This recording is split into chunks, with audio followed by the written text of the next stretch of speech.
आजिकाली office रे दीर्घ समय धरी गोटे स्थान में बसी रहिबा एक साधारण कथा हो गलानी।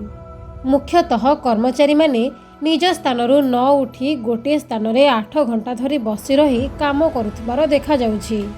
दीर्घ समय धरी बसी रहिबार प्रभाव मस्तिष्क उपरे पड़िथाए। एहा द्वारा स्मरण शक्ति दुर्बल होइथाए। एथि जोगु लोके अनेक समय अनेक दरकार जिनिस भूली जाउछन्ति बोली निकटरे होइथिबा एक गवेषणारू जणा पड़िछि। एही गवेषणारे आहुरी मध्य कुहा जायछि जे एभଳି लोकंकु दिनरे अति बेसी रे 3 घंटा छिड़ा हेबार आवश्यकता अछि। एहा दीर्घायु हेबारे सहाय्य करिथाए। छिड़ा हेबा द्वारा रक्तरे शर्करार स्तर कम होइथाए। सेहीपरि 8 घंटारू अधिक समय बसुथिबा लोकंकठारे अवसाद और थकापण देखिबाकु मिले। एभଳି लोकंक तुलनारे जेउ माने 3 घंटा छिड़ा हुअंती सेमानकठारे हृदरोगर आशंका कम देखा दिए।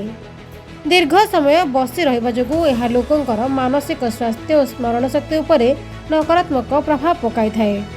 एहा व्यतीत दीर्घ समय धरी बसी रहिले शरीरर सबु अंशरे रक्त प्रवाह एक प्रकार प्रभावित होइथाए। मस्तिष्क रे रक्त प्रवाह ठीक भावे नहेले मस्तिष्क कोशरे अम्लजान और पोषक तत्वर परिमाण भी ह्रास पाए। सेहीपरि दीर्घ समय गोटे स्थान में बसी रहिबा द्वारा एही पूरा प्रक्रिया संपूर्ण भावे प्रभावित होइथाए। अन्य पटे एहार प्रभाव आम पाद उपर मध्य पड़िथाए। मस्तिष्कर सक्रियता बजाय रखिबा लागि लोकंकु प्रति अध घंटारे 2 मिनिट उठी चलाबुला करिबा दरकार। एभଳି करिबा द्वारा मस्तिष्क रे रक्त प्रवाह बढ़ी थाए।